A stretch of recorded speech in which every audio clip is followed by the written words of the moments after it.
stuck in Jalingo late at night? Need a safe and reliable ride fast? Introducing Supercab, Jalingo's trusted ride-hailing service from anywhere in the city. We will pick you up right at your doorstep. Book a ride in seconds. Safe, fast and affordable. Visit www.supercab.com.ng or download the Supercab app today. Supercab, your ride your way.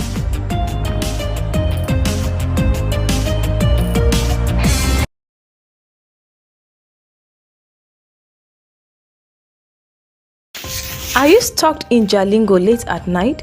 Need a safe and reliable ride fast? Introducing Supercab, Jalingo's trusted ride-hailing service from anywhere in the city. We will pick you up right at your doorstep. Book a ride in seconds. Safe, fast and affordable. Visit www.supercab.com.ng or download the Supercab app today. Supercab, your ride your way.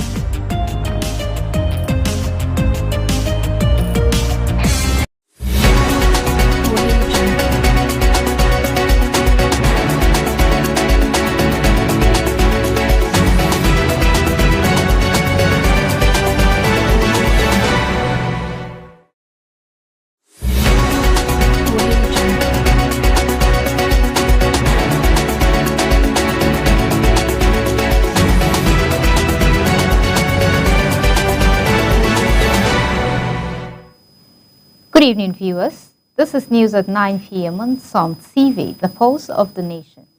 Coming to you live from the heart of Jalingo, the very seat of power in Taraba State. Stay and connect with us. Follow us on Facebook at Psalm TV and stream live on YouTube at Psalm TV Live. Here are the headlines that matter. Taiwo Oyedele dismisses report of 500 naira fuel surcharge from January 2026. Kogi government commits to curbing erosion and flooding through sustainable projects. Oluremi Tinubu launches Women Economic Empowerment Program in Cross River as Benue Governor donates 380 million to families of fallen security personnel. International news.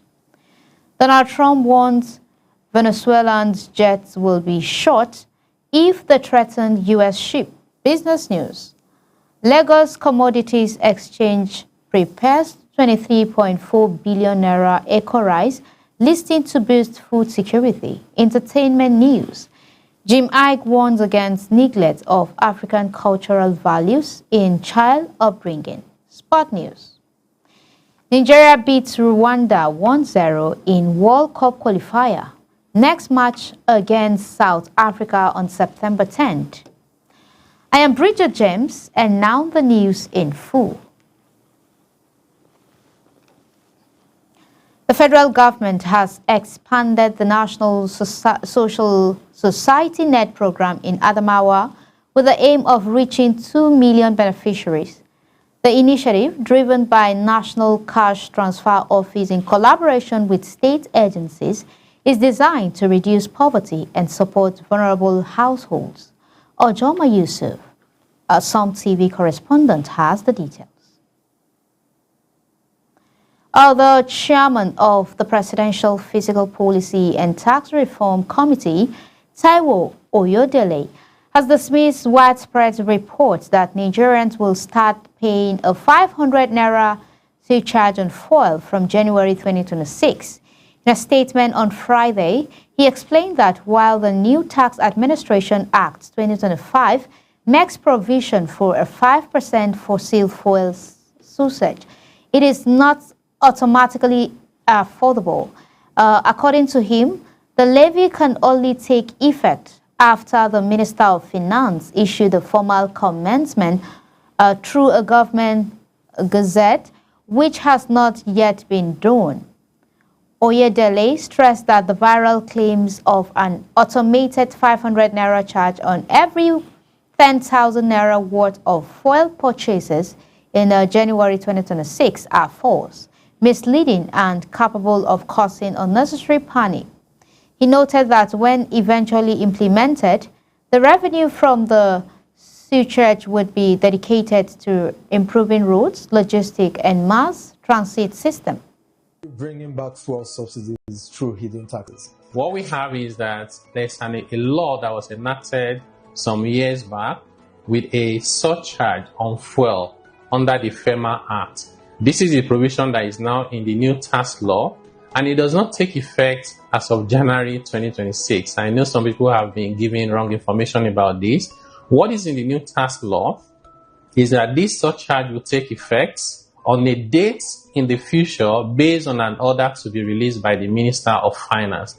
And we do know that Minister of Finance is responsible enough to determine when it's appropriate to do so. The intention is to earmark and dedicate the revenue from this tax into providing transport infrastructure that can reduce the cost of transporting items, logistics, and overall bring down inflation for the Nigerian people.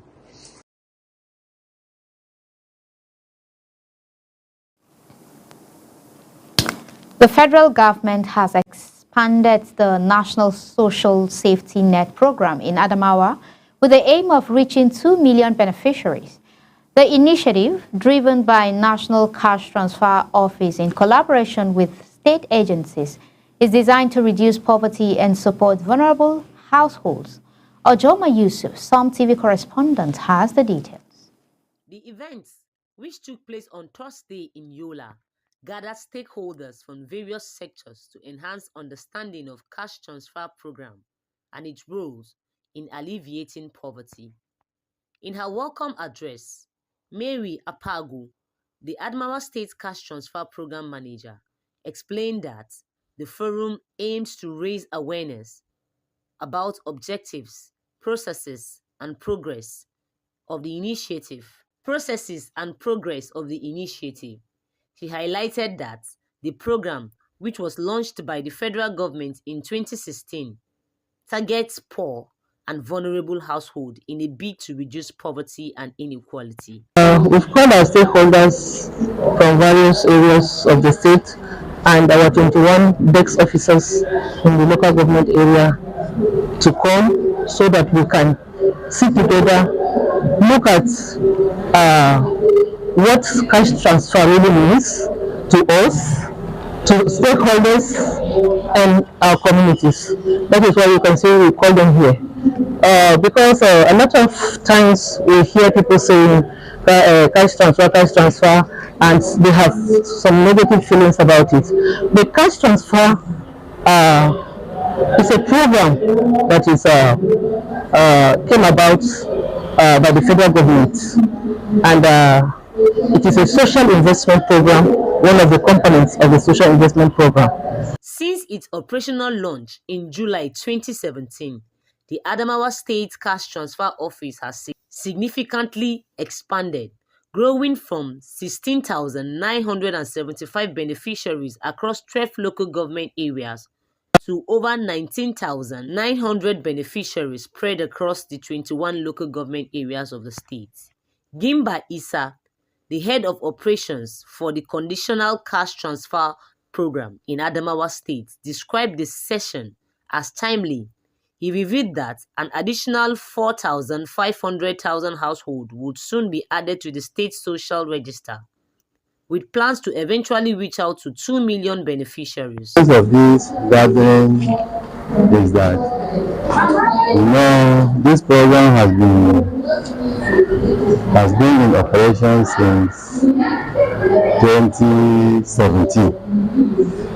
So now the federal government has planned for renewed hope for poor and vulnerable. So they came up with a new name for the program as National Social Safety Net Program Scale Up. In a goodwill message, the Ministry of Women Affairs praised the initiative as a step up, emphasizing that it would provide local government coordinators and other stakeholders with clearer insights into the roles in ensuring the program's continued success. The workshop concluded with presentations and discussions from cash transfer officials and participants, focusing on strategies to sustain and amplify the program's positive impact in Adamawa State. Ojoma Yusuf, Sun TV News, Yola. On health concern, issues residents of Malabo in Fofore local government area of Adamawa State. They have raised alarm over the outbreak of a strange flesh-eating disease that causes severe pain and damages body parts. Victims told the news agency of Nigeria on Friday that the ailment begins like a boil, later bursts, and gradually eats away flesh, sometimes reaching the bones. One of the patients, Sabo, said the condition had left him with an open wound despite receiving hospital treatment, while another, Malam Junaidu Adamu, revealed that he had been battling the disease for 2 months, spending about 25,000 naira weekly on medications without improvement. Closely tied to issues of infrastructure and resilience, the Kogi State government has reinstated its resolve to cope erosion and flooding through sustainable projects.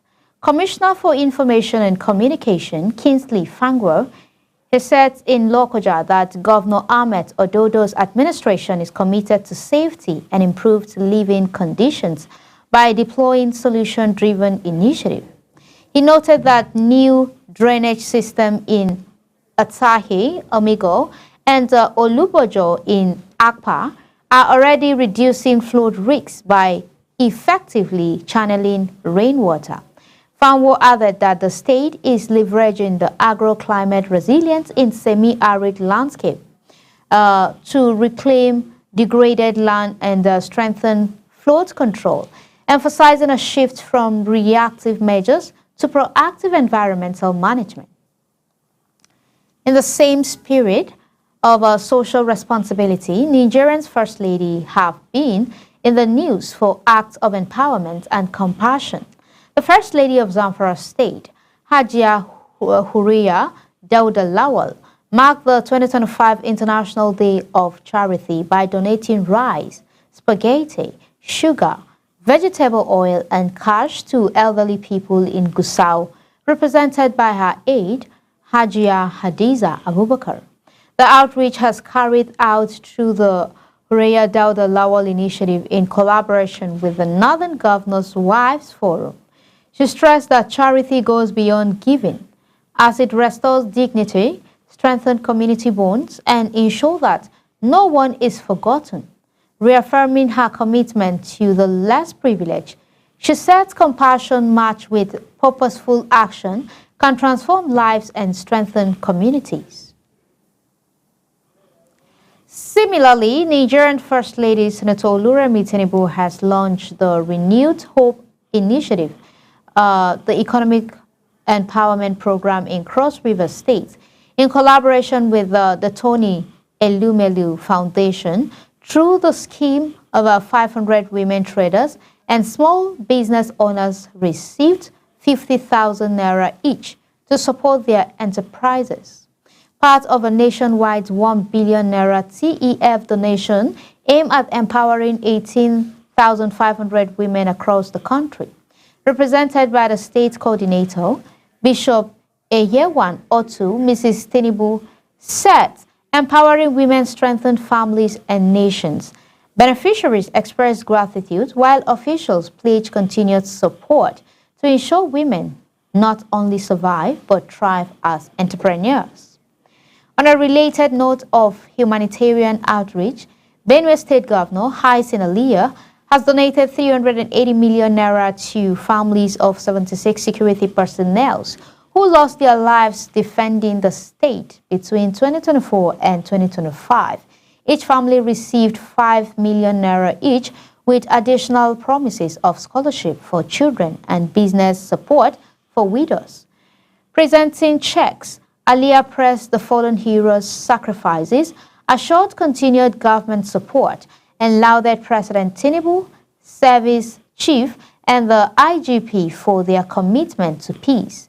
Security chief described the gesture as unprecedented, pledging renewed efforts against criminals. The governor emphasized collaborations with security agencies and assured displaced persons of ongoing support for resettlement. Acts of individual empowerment also made headlines as Governor Ademola Adeleke of Osun State fulfilled a promise made during a rally in Osogbo by appointing Oluwatosin Adejumo, a street puff-puff seller, as a chef at the government house. Adeleke, who had earlier bought all her snacks for 50,000 naira and inquired about her culinary skills, instructed aides to process her employment. Adejumo, who holds an Nigerian certificate in education, later received her appointment letter in Osogbo, accompanied by her parents. The gesture, which followed a solidarity rally by public servants on Adeleke's return from vacation, was praised as an act of empowerment and support for ordinary citizens. Faith-based intervention were also highlighted as the presidential candidate of the Labour Party, Peter Obi, donated 10 million naira to the Agwata Anglican Diocese to support the acquisition and revitalization of the Good Hope Specialist Hospital in Isulu, Anambra State. Presenting the check, Obi said investing in healthcare is one of the most impactful ways to uplift society. Citing faith-based hospital he previously supported as governor, the diocese expressed gratitude, pledging to transform the hospital into a center of excellence with schools of nursing, midwifery, and health technology. Obi reaffirmed his commitment to healthcare and social infrastructure, stressing their importance to community development. In a broader religious and moral context, state governors across Nigeria in their Eid el-Maulud messages called on citizens to emulate Prophet Muhammad's virtue of peace, sacrifice, and compassion. The Christian Association of Nigeria, led by Archbishop Daniel Oko, extended greetings to Muslims while urging leaders to embrace justice, reduce hardship, and foster national unity. Messages from governors including Ahmadu Fintiri of Adamawa, Chukwuma Soludo of Anambra, Francis Mifuru of Ebonyi, Abdurrahman Abdurazak of Kwara, Peter Mba of Enugu, Ahmed Usman Ododo of Kogi, and FCT Minister Nyesom Wike emphasized tolerance, harmony, humility, and prayers for peace and prosperity in Nigeria. In education, the Bauchi State Universal Basic Education Board, in collaboration with UBEC and UNICEF, has launched the 2025-2026 statewide school enrollment campaign at Government Secondary School. Kifri Commissioner of Education, Dr. Muhammad Lawal Rimin Zayam, urged traditional rulers and communities to support the derived, assuring that infrastructure is being expanded and rehabilitated to accommodate pupils. He highlighted the AGIL project to boost girls' enrollment, while UNICEF Dr. Ruzat Range commended Governor Bala Muhammad's effort, noting a reduction of out-of-school children from 1.5 million to 500,000. Subeb Chair Adamu Muhammad Danguru lamented poor parental commitment, stressing the need for community support. Complementing this, Imo State Governor Hope Uzodinma has urged youths undergoing training with the National Directorate of Employment to maximize the opportunity to build skills that will shape their future. Speaking at the flag-off of the second phase of the Renewed Hope Employment Initiative in Owerri, Uzodinma stressed the need for commitment, honesty, and diligence. During the program, he noted that the training would qualify participants for jobs in both public and private sector, NDE Director General Silas Ali Agara said over 41,000 beneficiaries nationwide were selected, with 14,457 to receive starter pack. At the federal level, President Bola Tinubu has approved 158 billion naira for education advancement to boost Nigerians' education sector. Minister of State for Education, Professor Suwaiba Ahmed, disclosed this in Sokoto at the 42nd convocation and 50th anniversary of Usmanu Danfodio University. She explained that the fund would focus on technical and vocational education training, empowering at least 650,000 youths with technical, vocational, and digital skills. The initiative also includes electricity provisions to select universities through the Rural Electrification Agency.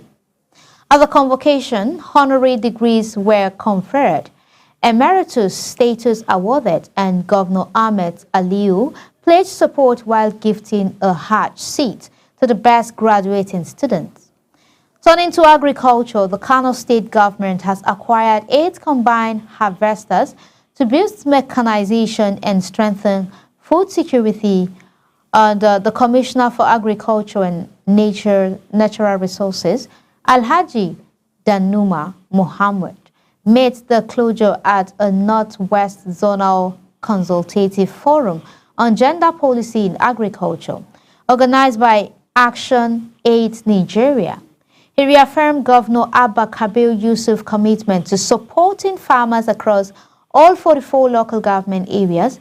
Stakeholders including UNICEF, Action Aid, and AGRA stressed the importance of addressing gender gaps in agriculture, highlighting progress since the launch of the National Gender Policy in 2019.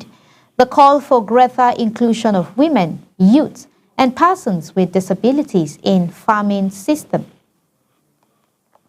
Meanwhile, the chairman of Ohaji Egbema local government area of Imo State, Machel Omodua, has urged stakeholders to sustain peace, unity, and development in the area. Speaking during an interaction with practicing journalists in Uweri, he appealed the political, religious, and traditional leaders to set aside rancor and embrace dialogue as the best means of resolving conflict. He pressed the youth for being productive and law-abiding, while calling on the state government and oil companies to invest more in infrastructure and implement agreements to avoid restiveness. In Gombe, Governor Muhammadu Inuwa Yahya has dismissed opposition criticism, insisting they cannot overshadow the progress made under his administration since 2019, receiving PDP chieftain Jerry Joseph Damara and former Deputy Governor Tanda Rabainu into the APC. Yahya cited achievements in road construction, healthcare, and education, including the rehabilitation of Kaltungo General Hospital, upgrade of health centers, and classroom constructions. He said years of decay cannot be corrected overnight, but his government has laid a foundation for sustainable development. Yahya described the defection as proof of confidence in his leadership, rejecting PDP claims that his policies worsen economic conditions. Security challenges also persist as bandits attack Magajin Wando village in Dandume local government area of Katsina State late Friday, killing 7 people and throwing the community in panic. The attack, which occurred between 11 p.m. and midnight, was repelled by members of the Katsina State Community Watch Corps, whose swift response prevented heavier casualties. However, the bandit later ambushed an evacuation team transporting the injured, setting ablaze a CWC vehicle during heavy gunfire.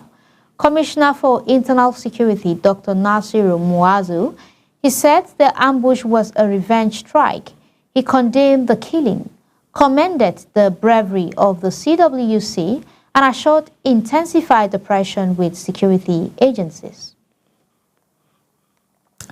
Infrastructure renewal is also making waves. The chairman of Buji local government area in Jigawa State, architect Najibullah Falalu Tukur, has recorded electricity to 10 towns and villages after more than 15 years of blackout and connected 8 additional communities to the national grid. He explained that the project, which involved electrifying the vandalized Yariyan Tukur Kafin Madaki power line, is part of ongoing efforts to rehabilitate critical infrastructure and boost socio-economic development.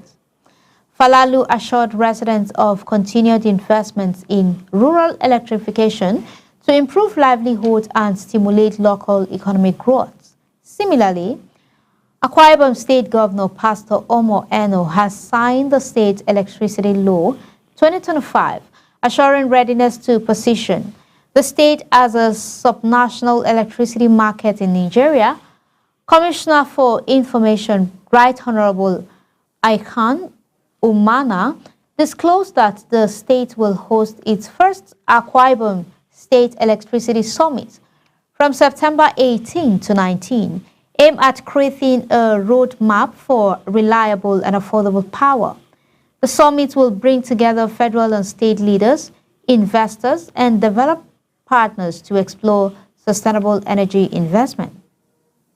In the private sector, Cart Center Nigeria Limited, a subsidiary of Charm Holdco, in partnership with MTN Nigeria, has launched eco-friendly SIM cards across ECOWAS, marking a major step towards sustainability in telecommunication.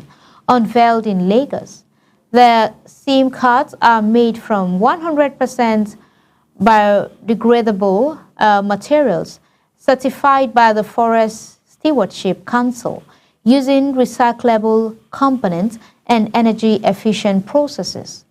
Card Center CEO Lekan Latona described the project as a milestone for greener telecom solution, while MTN top Agbigbo reaffirms the company's commitment to sustainability and local economic growth. Labor tensions surface as the petroleum tanker-driven PTD, a branch of NUPENG, called for the arrest of union's national leader, accusing them of reckless action that threatens Nigeria's oil sector. In a statement by branch leader from Warri and Port Harcourt, the drivers condemned NUPNG President Williams Akpore and General Secretary Afolabi Olawale for mismanagement, intimidation, and opposing reforms. Their outrage followed NUPENG's planned and strike against Dangote Refinery's introduction of 4,000 CNG-powered trucks. PTD decried the move as progressive, hailing Dangote and Dantata while branding the leaders as economic sabotage. They urged government intervention and warning that no union is above the law. In the health sector, the Akwa Ibom State branch of the Nigerian Medical Association has cautioned against unfair trial of its members over a recent maternal death at Ikot Ekpene General Hospital. The tragedy, which sparked outrage after a viral video showed a woman struggling in labor, led under Governor Omo Eno to set up a 14-member inquiry panel. While commending the move, the NMA insisted that only the Medical and Dental Council of Nigeria is empowered to adjudicate professional misconduct. The association warned against social media attack on doctors, pledged cooperation with the panel, and called for systematic reform in maternal health care. At the international level, the Federal Inland Revenue Service has urged global and national leaders to intensify effort against cross-border economic crimes, warning that such practices undermine fair competition, revenue mobilization, and long-term growth. Speaking at the 42nd Cambridge International Symposium on Economic Crimes in the UK, FIRS Chairman Zach Adedeji, represented by Professor Bolaji Owasoye, listed tax evasion, abusive transfer pricing, and illicit financial flows as major threats to SMEs. He noted that the Tinubu administration has introduced sweeping fiscal reform, including 4 new tax laws, while FIRS is adopting technology-driven tools like e-invoicing and AI-powered analytics to curb tax evasion. Finally, in the sphere of youth innovation, Nigerian's entrepreneurial reality TV show, The Next Titan Nigeria, now rebranded Bitano, The Next Titan, has announced a 50 million naira prize pool to support youth entrepreneurship at the premiere in Lagos. The executive producer, Mide Akinlaja, described the show as a decade-long movement to inspire young Nigerians to become job creators. This season, 20 contestants selected from nationwide audition will spend 10 weeks in the Titan House, competing in real business tasks under the mentorship of renowned judges and entrepreneurs. Betano, the new title sponsor, reaffirmed its commitment to nurturing Nigerians' talent, with MBS star Gladys Atekompo representing its African connection. It's now time for a brief commercial break. Stay tuned because the most captivating stories are just moments away, and you won't want to miss a single update. Please don't go away.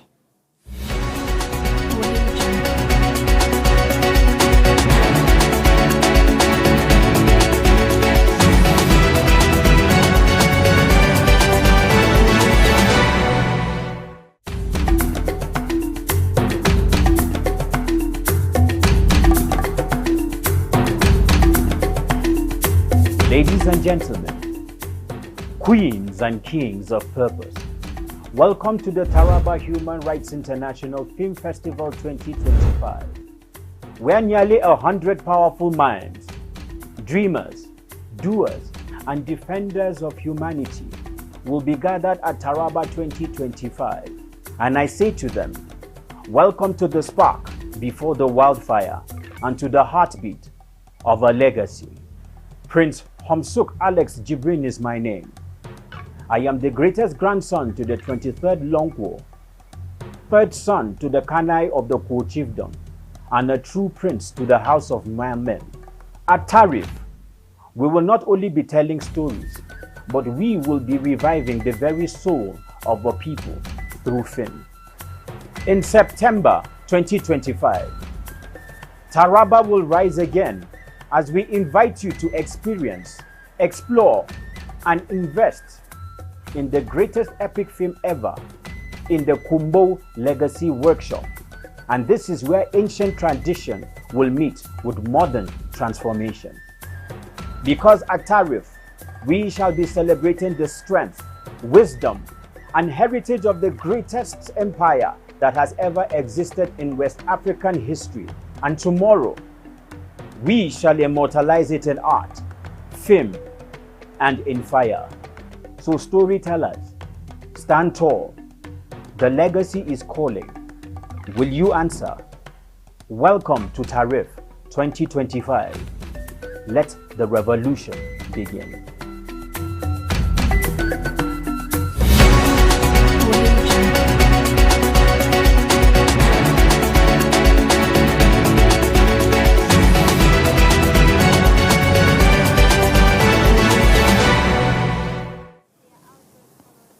Welcome back.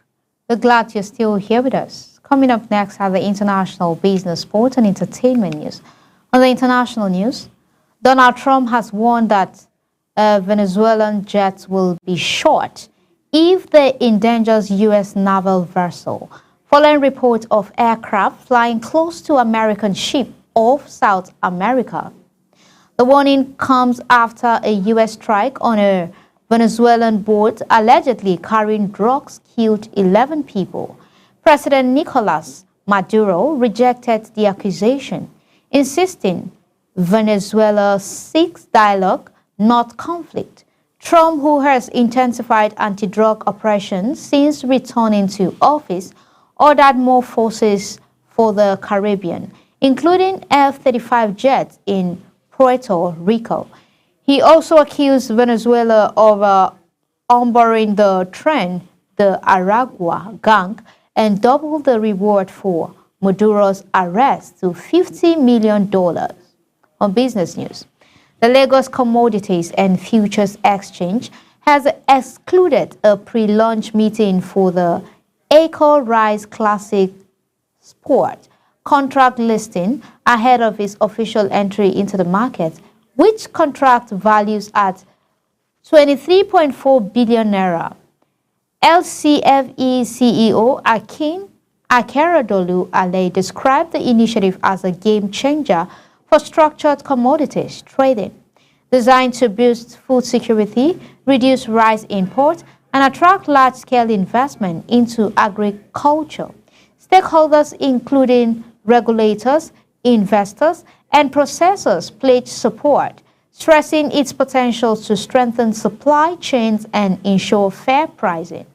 The Securities and Exchange Commissioners approved the listing, expecting to deepen liquidity and reinforce Nigeria's agricultural value chain. On entertainment news, Nollywood actor Jim Iyke has expressed concern over what he described as the increasing neglect of African cultural values in raising children. In a recent interview, he warned that removing cultural grounding from upbringing creates children who lack respect, boundaries, and balance, often becoming excessively violent or overly woke. He stressed that embracing tradition does not conflict with modern ideal, noting that one can be enlightened while still respecting elders and priorities.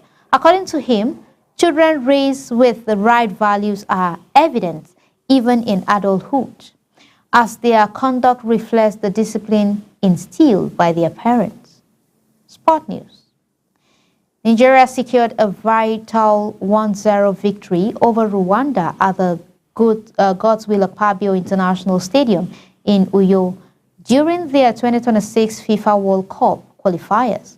The Super Eagles, filing a goalkeeper Nwabali, defenders Aina, Benjamin, Bassi, and Bruno, midfielder Ndidi, Onyeka, and Iwobi, and forwards Simeon, Lukman, and Osimhen combined experience and youth to clinch the win.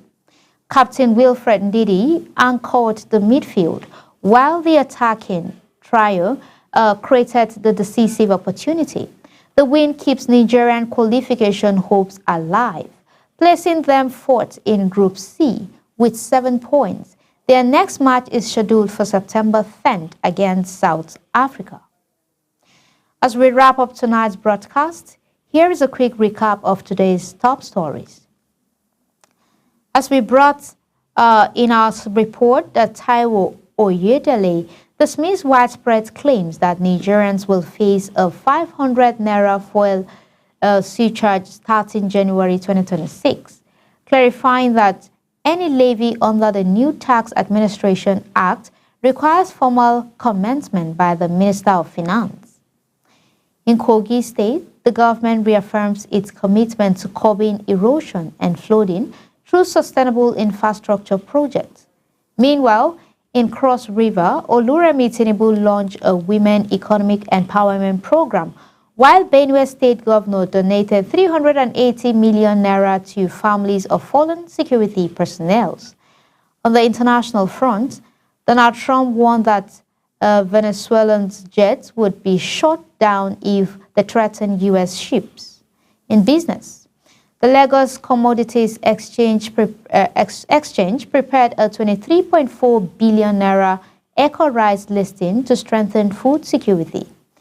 Entertainment, Jim Iyke cautioned against neglecting African cultural values in child upbringing. On the sports scene, Nigeria defeated Rwanda 1-0 in a World Cup qualifier, with their next match scheduled against South Africa on September 10th. Stay tuned for more breaking news and entertainment on Sun TV. I am Bridget James. Thank you for joining us tonight. From everyone in the newsroom, we wish you peace, progress, and purpose. Thank you and good night.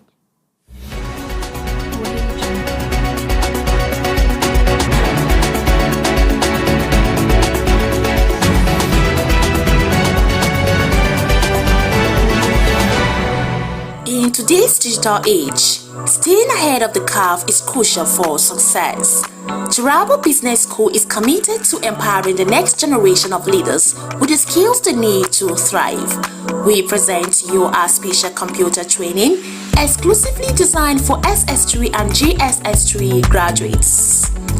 Our comprehensive program covers a wide range of topics, including Microsoft Word, master the art of document creation and editing, unlock the power of data analysis and visualization, Microsoft Access, learn to manage and analyze database, Microsoft PowerPoint, create stunning presentations that captivate audiences, graphic design using CorelDRAW, unleash your creativity and design skills, Photoshop, enhance your image editing skills and create stunning visuals, programming using web design, build dynamic websites and web applications, database development, learn to design and manage databases, UI/UX design, create user-friendly and intuitive interfaces.